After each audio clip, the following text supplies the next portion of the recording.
What's up, everyone? Welcome to the Pro Football Focus show here on RotoGrinders. I'm Stevie TPFL, and I'm joined by my good buddy Ian Hartitz. How are you doing, my friend? Happy week 13, man. Had a different troubled Thanksgiving thrown wrench in the week last week, but now I don't even know what day it was yesterday without Thursday night football. Got a full freaking slate of Sunday games, two bye weeks, whatever. A lot of interesting options here, man. We were talking a little bit before the show about just lineup filling out and what we're kind of trying to squeeze in. I don't think there's really a huge free square, but maybe we got some other guys with some injuries shaking out. Great day to be great. Let's do it, man. Yeah, I know. I feel like we had so much last week. We did the show and like so much news came out on Saturday, and I feel like it could be the same this week. It's crazy. Like it wouldn't be 2020 if we didn't have a ton of news each and every football week. But I think one of the things too, like people just kind of underrate is like paying attention to like defensive injuries too. We've seen a lot of difference made this year. So Ian, you said it, man. Week 13, like we're already like it's almost playoff time, dude. Almost playoff time, man. We got to, got to try figuring out these teams here. Moving on now. I know the Buccaneers are on a bye, but you look at their kind of rest of season schedule. They could be entering the playoffs hot. Like these last 5 weeks are going to make a lot of difference, I think, in terms of who we're feeling good about. Everyone knows the Chiefs are, the heavy favorite in the AFC, man. But you look at the NFC, I think it's more muddled than it really has been in past years. Packers, Seahawks, Saints, Buccaneers. There's a lot of teams you could talk yourself into coming out of there. I think it's also a good conversation as to are the Steelers really the biggest threat to the Chiefs, or could it be the Titans, or hell, even the Browns? So a lot of good matchups this week, and of course, a lot of fancy situations we want to take advantage of. Well, each and every week over there on Pro Football Focus, you write the Mismatch Manifesto. I found it interesting. I read it earlier this morning, and there was something that I definitely wanted to talk to you, and we're gonna get like right into it right away here. You start with the explosive plays, and I'm really curious to hear your thoughts. Like when you're looking at like explosive like pass plays, you mentioned like the Vikings, the Texans, and the Packers. Like, do you think the Texans potentially take a hit here without Will Fuller? Like, I'm starting you off like hot right out of the gun here. No, it's a fair question, man. That's the thing with a lot of these like matchups. I am not taking, super small sample sizes from, Taysom Hill being under center versus Drew Brees. I'm just taking the Saints all year long. So yeah, when we see the Houston Texans and the Vikings really popping off this week as having the best explosive play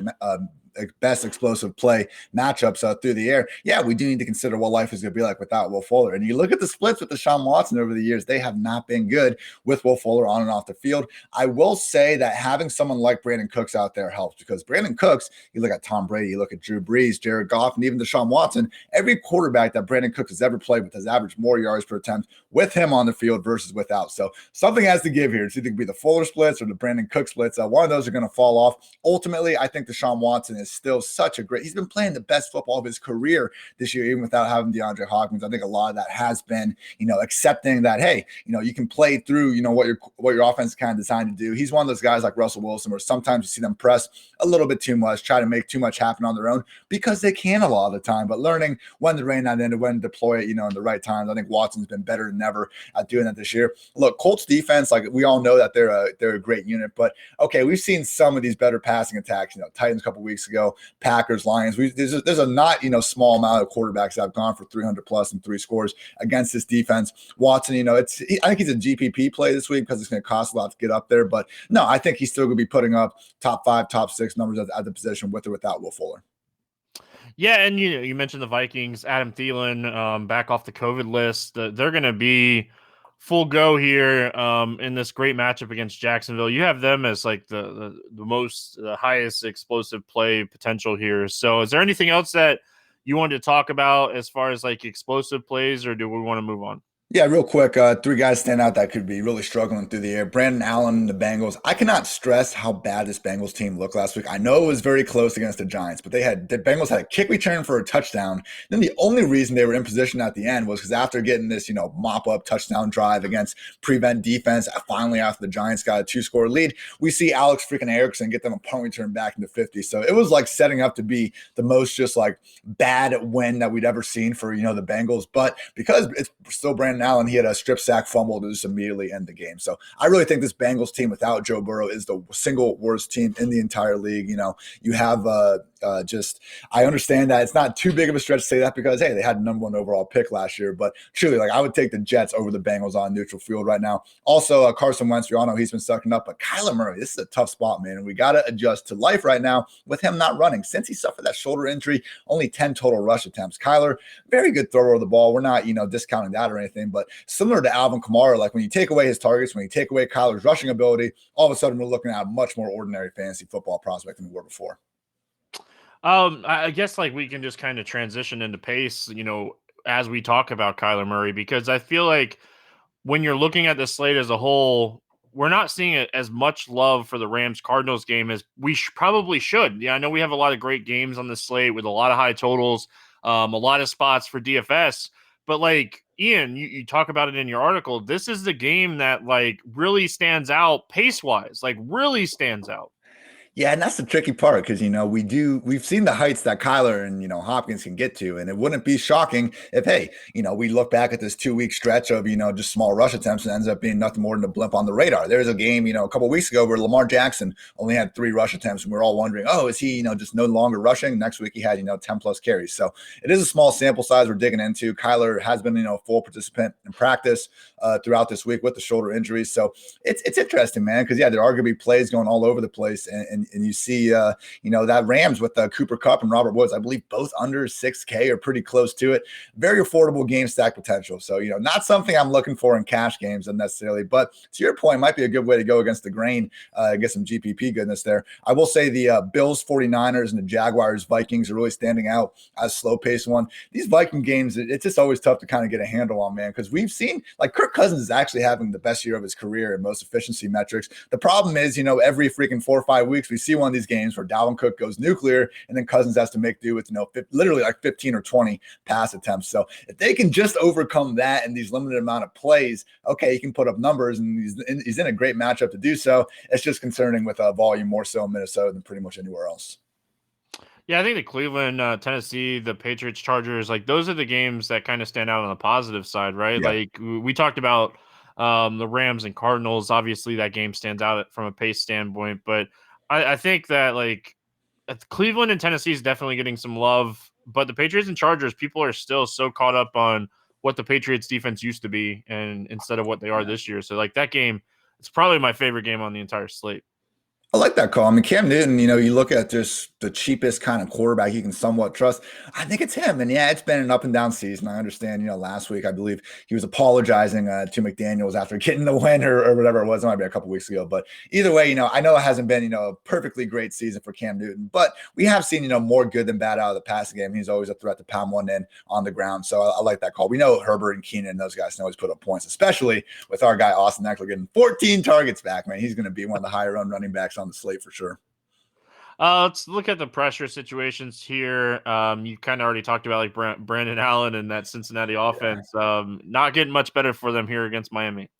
Yeah, a couple other guys is looking rough for. Matt Ryan against the Saints. Dude, since the Saints have come back from bye, only the Rams have been better at EPA allowed per play. I mean, this Saints defense really coming into form, and it's wild because, like, for me, like a month ago, I was kind of in on the Tampa Bay Buccaneers, potentially making a Super Bowl run. They were getting Antonio Brown back, but the big reason was, I just thought, hey, this looks like the best team in the NFC at having an elite offense paired with an elite defense. Now that Buccaneers defense looks a hell of a lot more, exploitable, whereas the Saints are the ones looking great. So even taking away, their game against the practice squad wide receiver last week, they've been playing really great football on that side of the ball for the last month. And with Julio Jones looking pretty iffy, it's a situation where I would love to kind of bet against Taysom Hill keeping this hot streak going. But as long as Julio is going to remain out, I think it's going to be tough for Atlanta to be really moving the ball with all that much of efficiency.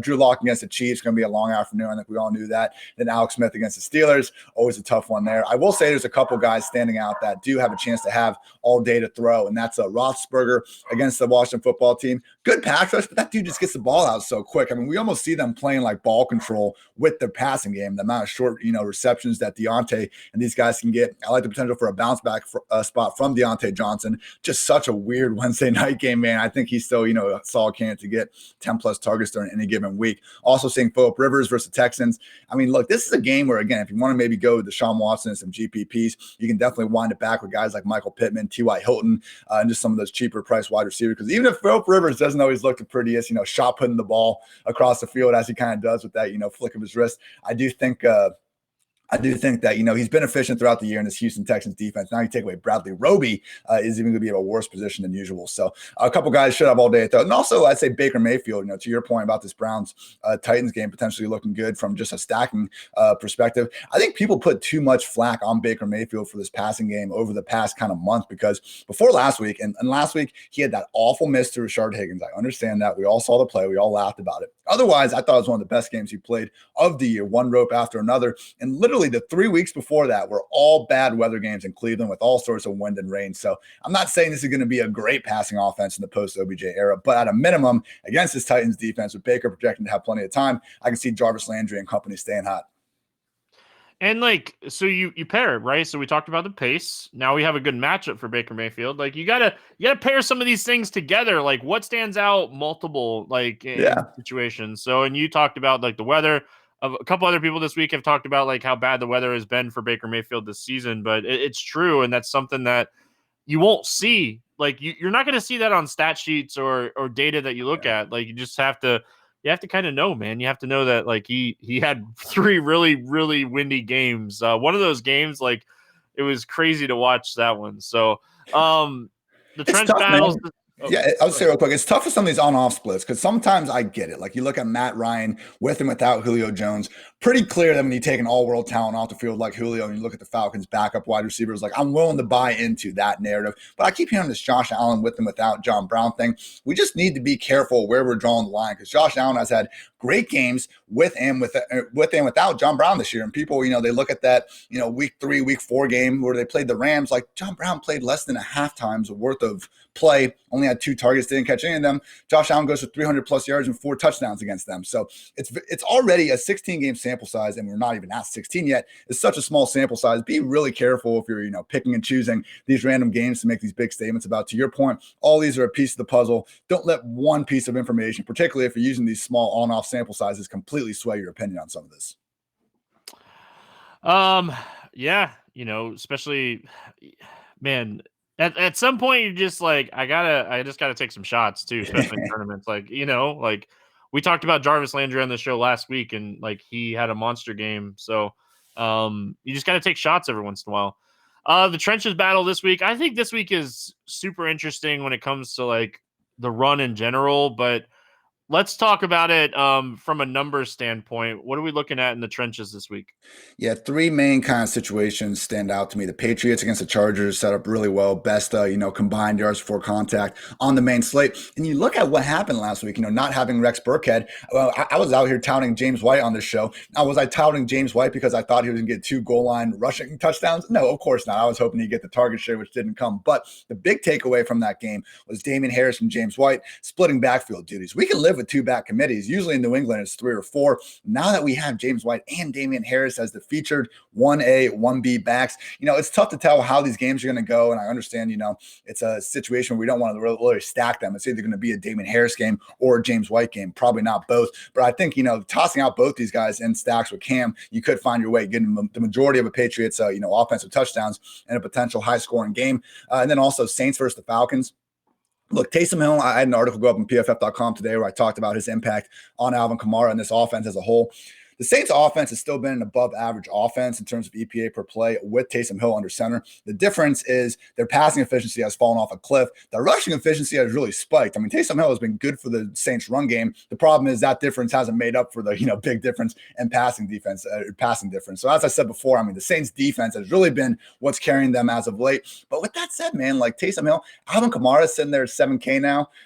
Everyone's going to be on Austin Eckler. I understand that Kamara is not getting the targets. It's incredibly frustrating. We can't treat him as the top 3 option, but that doesn't mean the guy can't find the end zone a few times, particularly in a matchup against the Falcons that we've seen him crush in the past. So yeah, it's been a incredibly frustrating last 2 weeks. There's a reason why Kamara is no longer, priced in the 8-9K range. But I do think, when you look at the ownership projections with Eckler, just again, being chalky as all hell, if something doesn't work out with him, pivoting to Kamara, getting a good game could be the nice contrarian tournament move. Last point I would make is Miles Sanders against the Packers. Another guy is just, he's been disappointing a little bit lately, but this Packers defense has been a godsend, a get right spot for some of these running backs throughout the league. So Sanders is someone that we know he has that, big hitter, 80-yard touchdown type play in his repertoire.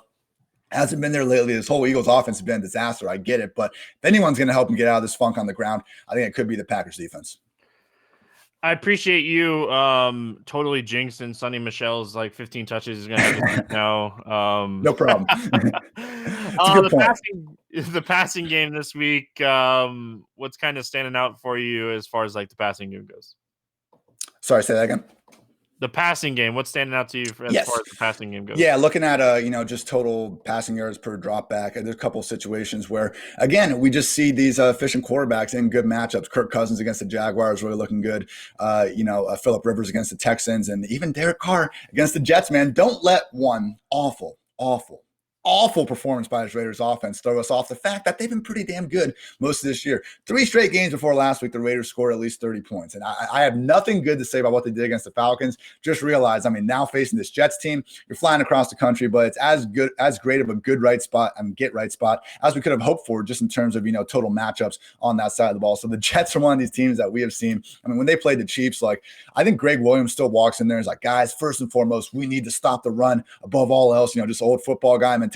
And because of that, when they play some of these smarter offenses like the Chiefs, I think the Raiders even qualified. John Gruden does a lot of good things from a play calling perspective, but they played the Chiefs, and Mahomes literally had 45 pass attempts in the first 3 quarters of that game. They were just begging them to air it out. And because of that, I think we're going to see a similar defensive strategy, and we could see Carr, Darren Waller, Nelson Aguilar, all these stacks that burnt us last week actually come to fruition in this one. So we got to check on Josh Jacobs with this ankle injury. He hasn't been practicing. It's not looking too good for him. But, you take him out of the picture, I think it makes sense to embrace a little bit more of a pass-happy attack. So Devontae Booker will probably be pretty chalky. But even then, man, David Montgomery seems to be taking most of the ownership from that range. So I like the thoughts of going back to the Raiders here in this get-right spot. I'll finish it out here with EPA. If you guys want to read this whole article, it's over there on ProFootballFocus.pff.com. Finish this out with EPA, Ian. Yeah, just have some good trends here. Generally, we've seen just some higher scoring games when both offenses have combined EPA per play. Again, it was a nice trend earlier in the year where we could literally just bet on both the positive offenses, bet the over in that game, and it was crushing it. But as QBs change, as weather comes and impacts it, obviously none of these are a single standalone value. But the games that are popping out is truly just having really good offenses on both sides of the ball. Should be able to move it. Browns, Titans, Colts, Texans, and then also to a lesser extent, Patriots and the Chargers. So really the Titans, the Vikings, and the Chiefs stand out as the top 3 offenses just in terms of absolutely being able to move the ball. On the other hand, the Bengals, the Broncos, the football team, and the Cowboys as well should really have a lot of problem really instilling their will on the offensive side of the ball. We're going to be showing a lot of screen share stuff here, Lineup HQ, Gridiron IQ. If you guys haven't already, make sure you check out the Core 4 premium subscription here at RotoGrinders, rotogrinders.com/media/PFF. You get $5 off your first month. Take advantage of that. We got NFL going, NBA coming up at the end of the month. You were talking about the running backs as far as the Patriots running backs and how you don't want to play them together. You can easily make a group in Lineup HQ to make sure you don't play those 2 guys together. So, Ian, let's talk some bets. What's standing out to you this week as your favorite bets? Yeah, I got a couple ones I'm a big fan of here. Browns +6. We've been talking about. I've seen it at +5.5 a little bit too. So maybe get that extra half point to get up to 6. I just think you're bringing Myles Garrett back to the picture. Baker Mayfield. Again, we talked about these weather games. We kind of broke down the situation before, but the Titans defense, okay, they've been mediocre at best all year long. This is not the type of squad I expect to really slow down Mayfield in this passing game, and they've proven they can run the ball on absolutely anybody. So I don't know if Cleveland wins, but at a minimum, again, we're seeing this EPA per play. Browns should be able to move the ball. I think both offenses can move the ball, so maybe the over is a play as well. Just a little worried about how many plays there's going to be to go around, with so much running potentially involved. But either way, 6 points seems far too much for a Browns team that, hey, we got to give them credit at some point, even if they're not, the legit contender because of Baker Mayfield. I still think this is a matchup that they can get up for and keep closer than 6 points. Bills 49ers, man, surprising me to see this as a pick 'em. And I understand the 49ers, coming off that solid win over the Rams, but man, I just feel like they have Jared Goff's number to some extent out here. And we look at this 49ers defense. They came in off the bye. They got Richard Sherman back. That's great. But you look before then, I mean, 27 points allowed to the Saints, 34 against the Packers, 37 against the Seahawks. Like, they shut down the Patriots and the Rams. Other than that, they've allowed, 27 plus points in freaking 5 of their last 6 or 7 games or so. So I really think that, without having Bosa, without having, some of their other just monsters on the defensive line still. Like, Sherman's great, but adding one cornerback back to the equation, I don't think it's going to offset what Josh Allen, the Buffalo Bills, have been able to do throughout this year. Mentioned before, I think these John Brown splits are fluky. I think we've seen Josh have bad games, with John Brown and without John Brown. So obviously having someone like Smokey Brown back in the picture will be better for the offense. So we've seen good things from Gabriel Davis all year long. I mean, obviously Stephon Diggs and Cole Beasley, I think we'd all agree are better real life receivers than Smokey Brown anyway. So seeing this one as a pick 'em, I mean, hey, it's not ideal. You're going from Buffalo all the way, or is that this game? Yeah, this game is in San Fran. Not ideal going all the way to San Francisco. I understand it. You got that going for us. But I just think with Nick Mullins under center, like, there's an awfully low floor for this 49ers offense and defense that we've seen. And the Bills, similar to the Browns, like, I think people are just hesitant to come around on them as a legit solid football squad. So give me the Bills at this, pretty much being a pick 'em or 1 point. And then finally, Dolphins 11.5. Again, I truly think the Bengals are the worst team in the National Football League right now. And the fact that we got Fitzpatrick seemingly starting under center is huge. I understand why the Dolphins would put Tua under center. They should figure out if he is your future or not, because you're going to have this pretty high draft pick from the Houston Texans next year. Maybe you could even trade up and go get your guy if you don't think it's Tua. But there is no debate in my mind about who gives them a better chance to win, big than Ryan Fitzpatrick. He's been an above average quarterback all year long, man. When Tua's been in there, it's really been rough. They've had to rely on their defense, but with Fitz back there against a Bengals defense, particularly, that is already mediocre, and now they're getting zero help from their offense in terms of holding on to the ball for a little bit longer. I don't think you can set this line high enough, man. Give me the Dolphins at 11.5. See, I'm a huge Dolphins fan, and I think Tua, he should have sat the whole year. I don't know, like, let him get into practice and get some hits in him and stuff. Like, he shouldn't have been hit for the first time in a game. I don't know, but that's just me. I think Fitzpatrick is doing really good too. So, and like, he's learning a lot from Fitzpatrick. It's not like Fitzpatrick's not a guy that can teach Tua stuff. So he's been around in the league for a long time, and he's a very smart dude. One of my favorite bets this week, I already kind of talked about the Patriots and Chargers, how I love that game. I love the over. It's sitting at 47.5 right now. We have two defenses that are kind of underwhelming this season. So I think this is a game that the total is too low. We've seen some of these games kind of go up throughout the week. Cleveland, Tennessee, Houston's gone up a little bit. But I really like the Patriots and Chargers as far as the over in this one at 47.5. What's up, YouTube chat? See you guys over there chatting in YouTube. Make sure you guys hit the like and subscribe button over there. They have not announced Fitzpatrick the starter yet, but it is trending in the direction of Fitzpatrick starting. There was a setback for Tua in practice, I think yesterday, Ian. And so it is definitely looking like Fitzpatrick is going to start. We won't get news on that until probably Saturday or even Sunday morning. Of course. Yeah, no, it's not confirmed yet, but I do think it is certainly trending that direction. So, look, I mean, when they originally took Tua out against the Broncos, they said it wasn't an injury-based thing. Flores was like, we got to hold him accountable. Like, well, what are you talking about, man? If you're trying to hold him accountable for performance, you never should have made the switch in the first place. Seems like kind of a disconnect between what the front office and what the coaching staff wants to do. But, hey, we just want Fitzpatrick out there for this week because, again, I am anticipating a massacre against this Bengals team.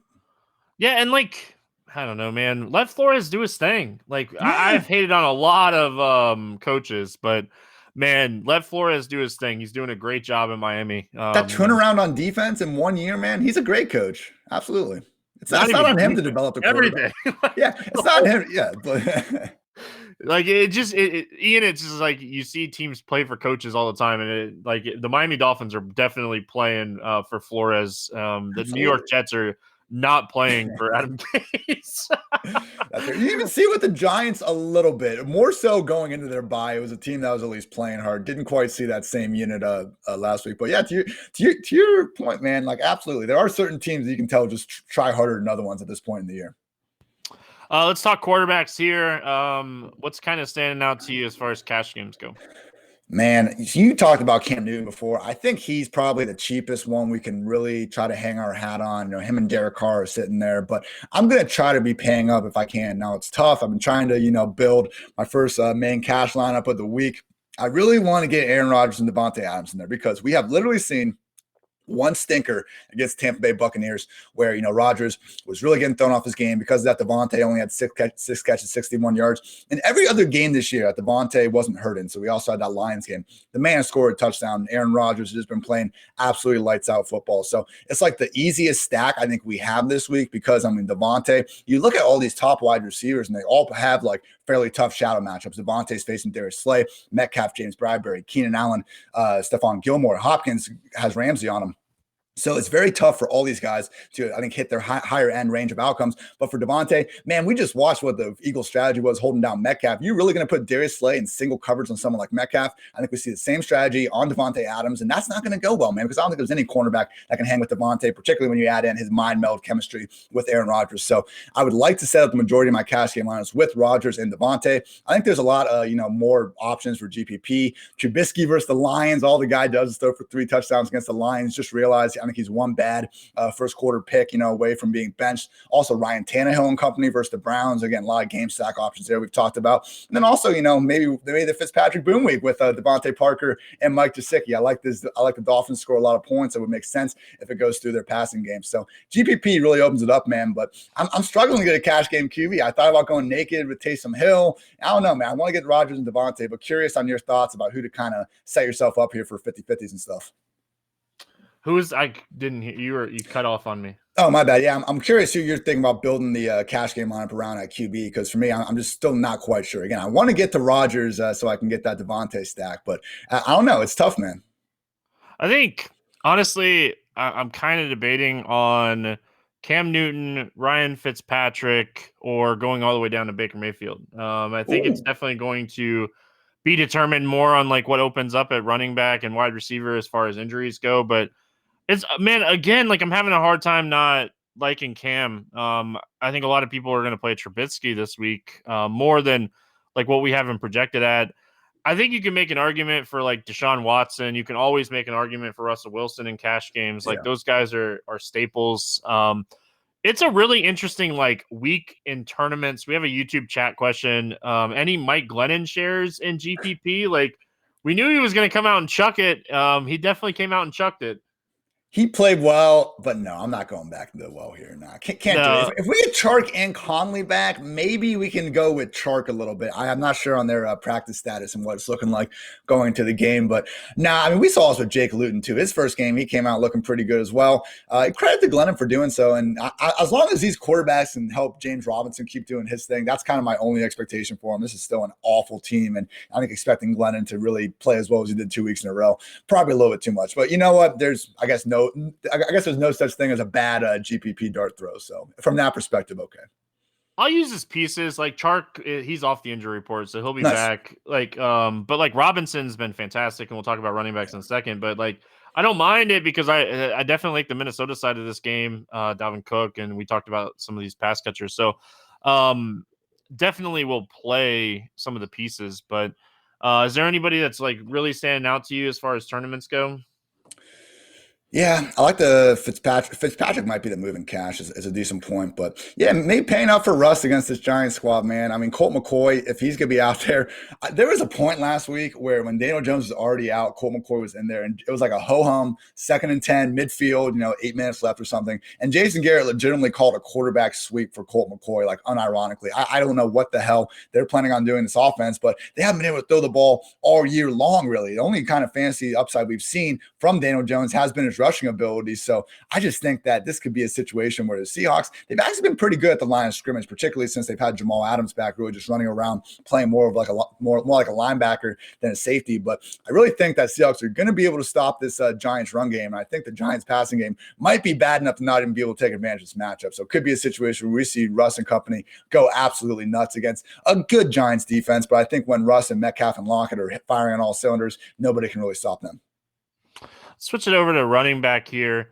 Looking at running back, I think like everybody will be trying to play Dalvin Cook or James Robinson this week. We're seeing a lot of ownership on James Robinson already. What do you like your running back?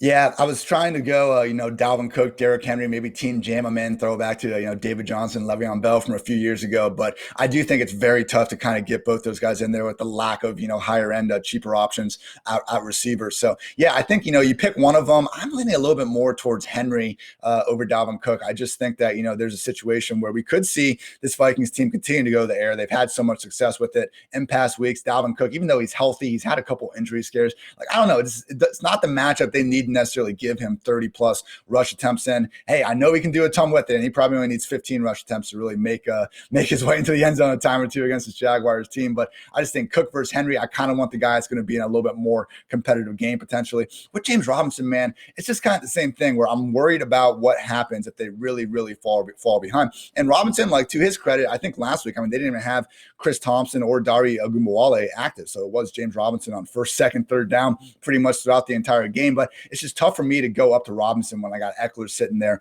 $200 cheaper. And, he is truly the most game script independent back in the entire league. Should have had a touchdown last week. And even though he didn't, 14 freaking catches. It's hard to complain too much about that, particularly in a full point per reception format like DraftKings. So currently I'm thinking one of, Henry or Cook, leaning Henry, and then give me Eckler. And then also sliding down the scale, man.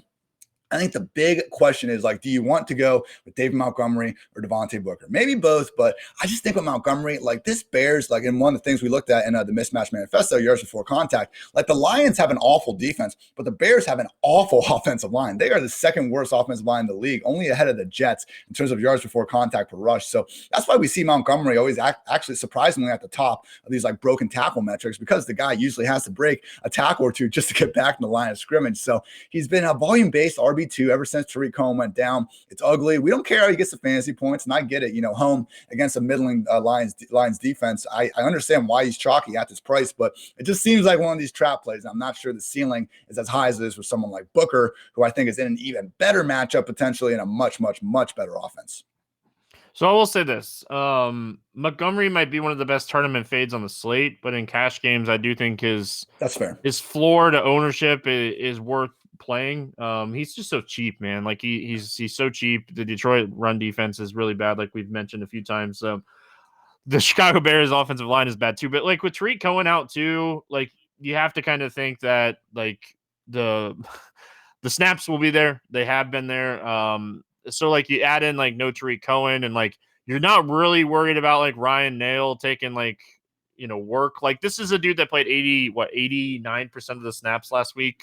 So overall, I think David Montgomery in cash games is fine. If you want to fade him in tournaments, go for it. I'm not going to talk you out of it. I think that there's a lot of options in tournaments that you could be different with in that range. Like we have David Johnson coming back against the Colts. Kareem Hunt's in that range. He's a guy that can score 2 touchdowns and really crush like David Montgomery. So I like the Eckler call.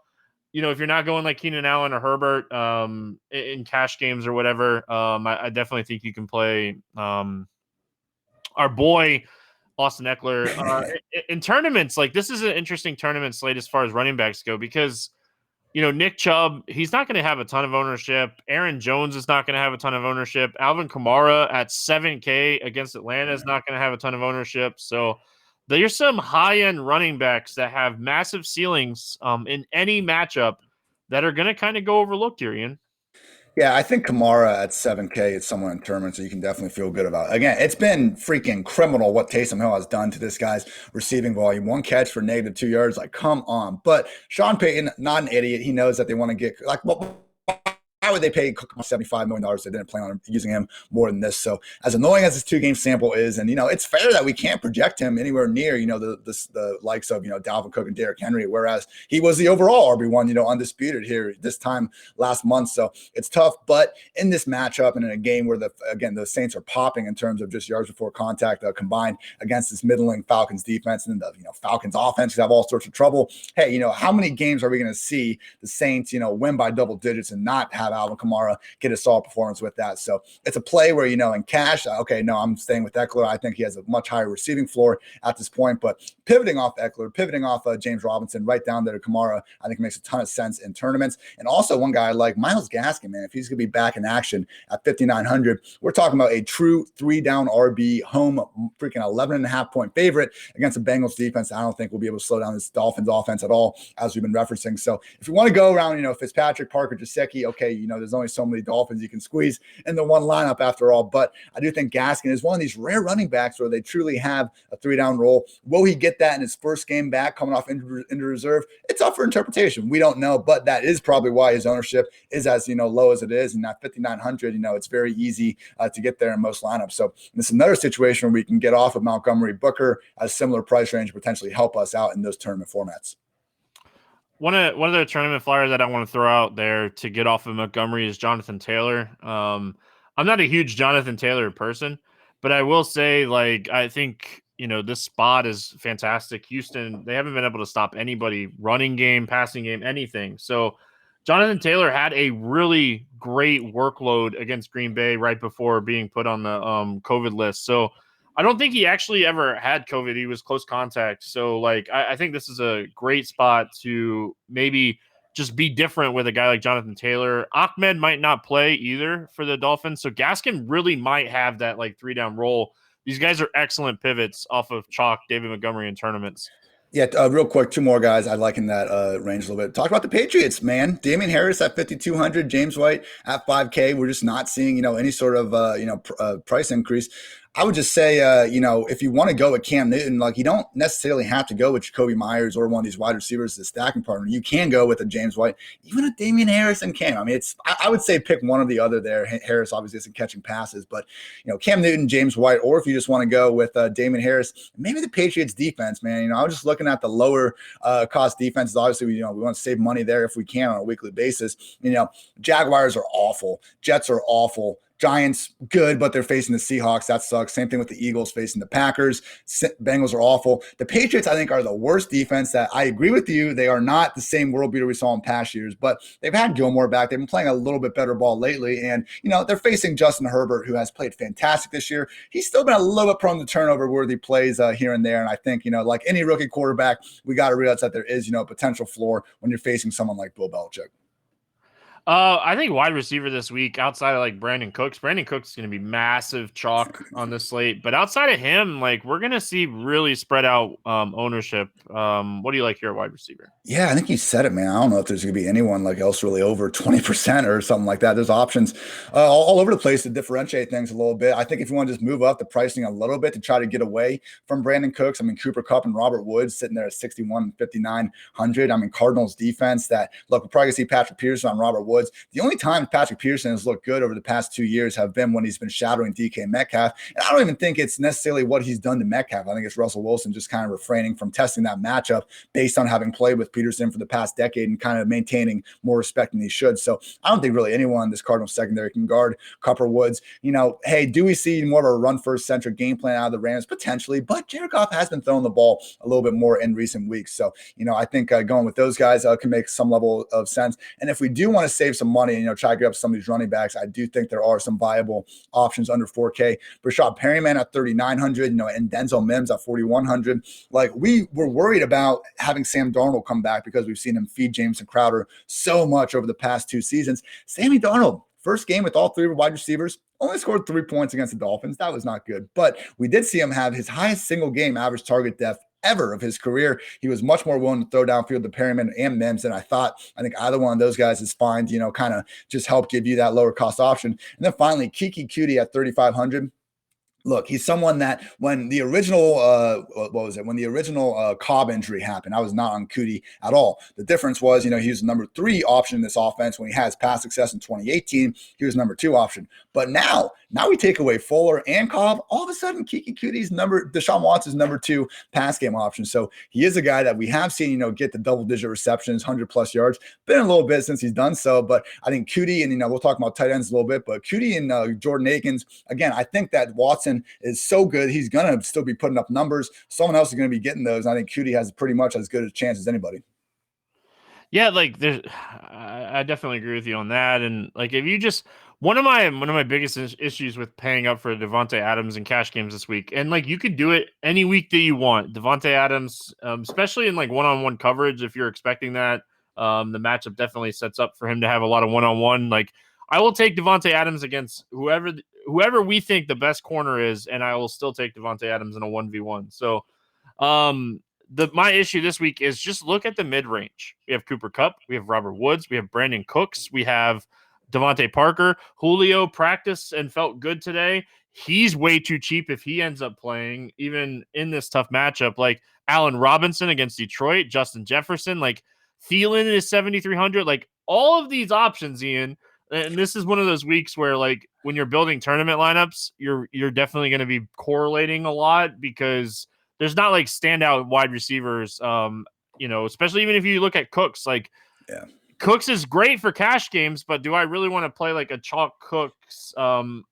Not part of like a game stack or correlation type of play. So there are a lot of and you like Sterling Shepard's one of my favorite tournament plays. Nelson Aguilar is in that range. If we do expect DeAndre Hopkins to get the treatment this weekend, like maybe Christian Kirk finally bust out this week. I So like that. there's a lot of that's my only problem with like Devonte Adams and cash this week. There's so many good mid-range options that is this a week we go Devonte Adams and like one of these cheap guys, or is this a week we just take three of these like mid-range guys and hope that they all do what they're supposed to do? No, yeah, and I think honestly, as we've gone there throughout this episode today, I've gotten more and more off of the Rogers Devontae stack. They're going to put up numbers, we know this, but I do think when you go look at Fitzpatrick and Devontae Parker, man, like it's just such a cheaper version of a stack that could feasibly give us a similar amount of targets. Fitzpatrick loves feeding this guy, and against a worse, I think Bengals secondary compared to the Eagles, it makes sense. Plus, we can then throw in Mike Gesicki there too as well. So completely different Dolphins offense. I'm praying that Tua doesn't randomly get this start because it's going to take away everything I've been preaching about here. But a lot of opportunities in that Dolphins Bengals game potentially. You mentioned we last week we went into like depth of like talking about like Michael Pittman. He was someone that we like brought up on the show, and we're like, we think the talent's there, but like you have to love the matchup for Pittman here. He's quickly becoming like the high volume target guy for Rivers, and we've seen in the past when like Rivers locks in on somebody, the upside is there. So I think Michael Pittman in this matchup, he stands out. He's cheap. You mentioned Perryman. He's one of the cheap guys that I have on my list this week. If you're like me and Ian, like we're definitely getting on this like Miami train. All of the options to run it back, T. Higgins, Tyler Boyd, all these guys are super cheap. Listen, the Miami defense has definitely been better this season, but they still allow some plays where you can definitely run it back with some of these cheaper guys. Do you see DraftKings priced AJ Green at 3,100? I'm not even saying it's wrong, but just seeing AJ Green, as a full-time starter at 3,100 is just wild to see. Yeah, I mean, it's tough to get behind too many people in that Bengals offense, but yeah, I mean, there's options all over the place, man. I would also say, T.Y. Hilton at 4,300. This Houston secondary has already been, not anyone's idea of a good unit throughout the year, and now you take away the number one cornerback in Bradley Roby. That's not good, man. So yeah, Pittman, Hilton, it's normally a crowded passing game in with the Colts, and that was the main point from last week. It was just that Pittman's someone that he's gotten the bulk of his plays kind of on these uncovered crossers, and just we see week to week a different tight end or a different running back or a different receiver leading the way. But now that we have this just dream matchup where I think we're all expecting Philip Rivers and company to have plenty of efficiency, this is the type of spot I'm way more willing to take chances on these wide receivers. Some tight end news since we are shifting over to tight ends. As we've been doing the show, Jonnu Smith ruled out for Tennessee. I think that actually that makes a difference. Yeah. Not only does it I don't think it makes a huge difference for Derrick Henry, but it definitely makes a difference in this passing game. It gives us a potential cheap tight end to look at in a game that is projected to be really close and a lot of scoring. So Anthony Frickster, I did not expect to, be talking about Anthony Frickster when we started here, but we'll start with him, Ian. He's 2.5K. He's going up against Cleveland. It's hard not to like the price, the matchup. This is a team that allows the second most fantasy points to tight ends, first most over the last 4 weeks. Like, none of us want to play Anthony Frickster, but man, it definitely sets up for a nice little cheap tight end option here. 2,500, man. It's hard to get away from. We actually, and the problem is though, man, like I'm looking at the snap rates from last week now. Like he should be their primary receiving option, but both Jonnu Smith and Jeff Swaim played like a ton, double the snaps that Ferkser did play last week. So he had that 100-yard game earlier in the year, and we've seen in the past, I think, when they feel like leaning on someone else in the passing game, it is Ferkser over Swaim, but it's going to be a tricky situation with these targets. I'd say he's definitely someone in cash games that we can lean on and kind of take that free square. I think a lot of people are going to be at it, but tight end tournaments, it's been tricky all year long. I still think someone like Mike Gesicki is probably going to give you a little bit higher ceiling. Even if this takes away ownership from Jordan Akins, maybe that's going to be the good thing, because the Texans, Deshaun Watson is like 4th or 5th in the entire league in terms of just dropbacks with 2 tight ends on the field over the past 2 years. That's going to be even higher now without Fuller and Cobb in the fold. So I think Akins would be more or less playing a full-time role out there. He's one of these tight ends where it's not the kind of dad bod, just catch the ball and fall down. Akins actually has some explosiveness to him, some yak ability. So I think Akins is someone I still like a lot. And Gesicki too is more or less a slot wide receiver out there for him. They were playing him like an actual tight end with Tua under center. Again, it's a totally different offense with Tua and without. But now over these, having Fitzpatrick back there, we have seen his role get back to playing in the slot and out wide. I think that's also probably because Preston Williams has been out too. But either way, Gesicki and Parker this week, love it. Even if we want to go up to like Waller, I think he's definitely one of the safer options. We pew-pewed on Evan Ingram last week, and he had actually a good game for the first time all year. Austin Hooper is an option in that same Cleveland-Tennessee game. Jordan Akins getting a lot of love from the industry from what I've seen already. Like, he's cheap, but I feel like a lot of the Jordan Akins love is going to switch over to Frickster now, and for good reason. Is there anything standing out to you for tournaments at tight end this week?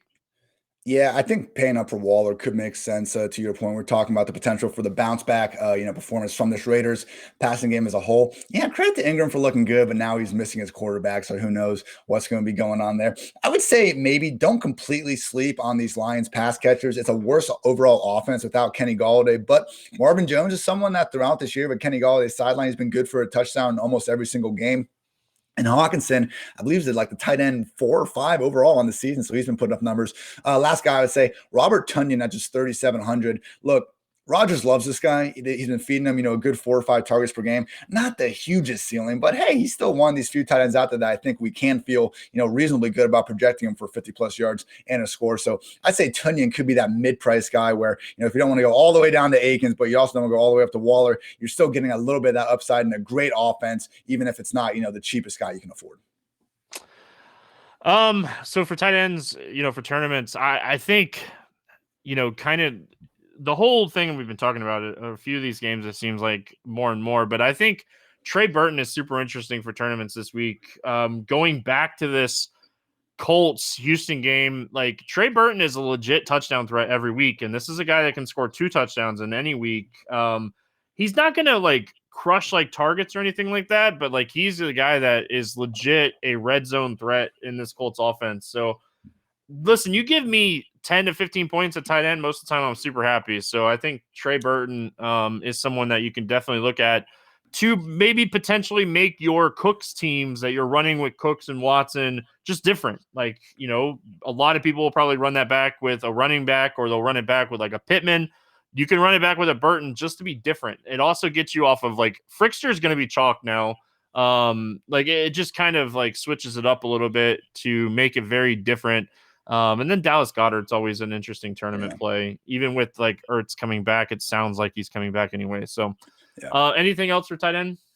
I like the Burton call. This Colts freaking tight end room, if 1 or 2 of these guys get hurt, then we can really fire it up with confidence. So it's definitely more of a tournament play because we know Mo Alley Cox is probably going to be on the field more often. Jack Doyle's going to be stealing away a target or 2 as well. But, Burton, I don't know what, Frank Reich loves so much about this guy, but he does. And we even see him. He's vultured 2 goal line carries from Jonathan Taylor this year. So Burton and Logan Thomas are the only 2 tight ends in the league that we can actually maybe expect a random rusher pressure pass attempt from. So he's got that, extra little card in his pocket, I guess, if he wants to pull it. So yeah, no, Burton, especially in, Houston centric stacks, I think makes a lot of sense. I don't really have anything else for tight end. I will say before we move on to defense and finish out, if you guys haven't already, the single entry contest over there on FanDuel for the single entry series, this is the last week. We have a $5, a $33, and $100 buy-in. Top 4 scores count for each buy-in tier. Top 2 finishers will advance to the 6-man 20K final. Even if you haven't been playing it, these tournaments are some of the best structured GPP tournaments out there, especially on FanDuel. So definitely take advantage of that. Man, it's gonna be close in some of these. Like there's a couple of people that are really battling it for these. I'm not one of them, Ian. I've played in them every week, but I am not one of them. Let's talk defense before we get out of here. It is setting up as a week that we can almost kind of pay up at defense a little bit to take a floor in cash games. What do you like at defense this week? Yeah, if we got Ferkser out there, man, that sounds good. Going with if we're getting up to Dalvin Cook and we're kind of rolling with that cash lineup, I think it makes sense to stack him with the Minnesota defense. But at the same time, though, if we want to go a little bit lower to Las Vegas, save 100 and kind of pair them up with Booker. So yeah, to your point, I mean, I think there's plenty of defenses above 3K we can feel good about. But also, if we want to go under, I mean, I still think there are some decent opportunities out there, and particularly with that New England defense. It's no disrespect to Herbert or anything, but I just think that still they're a well-coached unit, and against a rookie QB, and more, it's not even on Herbert, it's more the Chargers offensive coaching staff. I don't really have expectations that they're necessarily going to put him in the best position to succeed. So I think that makes sense. I mean, Detroit, they freaking suck, man, but they're facing, the league's single worst quarterback room pretty much with the Chicago Bears right now. So, hey, maybe they get the, post-Patricia bump. And, sometimes it just comes down to getting, that defensive or special team score. So I would say, if you are trying to go the bottom of the barrel here with defense, try to do it against a bad QB like the Lions versus the Bears, or try to do it with at least, not an awful defense, which is the Patriots, even if they haven't been quite as good as we've seen in past years. Yeah, like I don't know, man. The 3 top defenses, the Dolphins, as far as price, defense, the Dolphins, the Packers, the Saints, all 3 of those teams are like super strong. Like all 3 of those are super strong. I think like if you want to save some money, I think the Bears against Detroit is definitely something. But I don't hate the Jets. I really don't. I think they're a really interesting tournament play on this slate. Like Vegas is going to throw. It only takes 1 pick 6 to get you there. And like at 2.1K, like if you are building like a Devontae Adams team, like take a shot on like the Falcons defense or the Jets defense, or I would even like say you could potentially take a shot on the Bengals defense if like this whole running back situation might be very interesting for Miami, right? Because if Gaskin doesn't get activated, Washington and Ahmed are already both doubtful. Breida got forced from practice from like an illness today. So if they put him in like that COVID thing, like it's Friday, he can't get 3 tests Saturday, Sunday. So like he would be out. It would be Lard and gosh, who's the other guy? I can't even think. It's a Bowden, something like that. Yeah, Lynn Bowden. He's like a wide receiver hybrid. Yeah, like so Fitzpatrick throwing 45 times, there's a pick or 2 in there. So I don't know. I think like defense never matters for DFS. It's kind of whoever just fits. But I do think like if you are playing cash games, like I think the Bears, the Saints, the Packers, the Dolphins, any of those top end defenses, now that like we're getting some value opening up, it's not going to be hard to fit those guys in. I looked at the Jets long and hard before this. I wasn't brave enough to go out there. I'm happy you did. I do think, against, I don't know that Derek Carr is going to have that bad of a game again, but they are going back across the country. And, it's Jets again. I think they're poorly coached enough that the Raiders are going to have a nice bounce back spot here, but 2,100, probably a couple hundred too cheap. They shut down Devontae Booker and like Carr is throwing more. Like, listen, all it takes is 1. And like, I feel like people put too much like pressure on defense. Like you can play just about any defense any week that you want to. Like what was it a couple weeks ago? The Falcons got crushed, but their defense still put up like 19 fantasy points. Like that's what happens, dude. Like, it's what happened. Cincinnati last week against the Giants. Like they ran back one of the plays, and it's such a position that has so many range of outcomes that whoever fits, like you can make an argument for really any defense on any week. So like that, and I talk about this all the time on podcasts, and I think like just whoever fits. Now there are safer defense for cash games. Sure, you could have paid up for the Saints last week, but in tournaments, I fully faded them. Don't care. They were too expensive. So, Ian, any final thoughts before we get out of here? I think that's gonna do it, man. Yeah, as you know, like you said at the opening of the show, like everything can kind of be flipped on its head based on how some of these injury news comes out on Friday and Saturday. So everyone out there, make sure you're paying attention to that as well, in addition to what we just said. But best of luck in Week 13, everybody. Good talking to you as always, man. Really quick before we get out of here, Irv Smith just got ruled out. Do you go back to the well on Kyle Rudolph here? It's a fine option. I think he's kind of in that group of guys we talked about. Certainly a viable option without Irv Smith playing a full-time role, getting a solid chunk of targets. But I wouldn't say he's like someone we need to all of a sudden lock into our lineups now. I will say this before we roll out. With all these like cheap tight ends like opening up, some of these expensive tight ends are going to be really low owned in tournaments. So definitely try to take advantage of that. That's going to wrap it up here for the Pro Football Focus show on RotoGrinders. He is Ian Hart, and I'm Stevie TVFL. See y'all next week.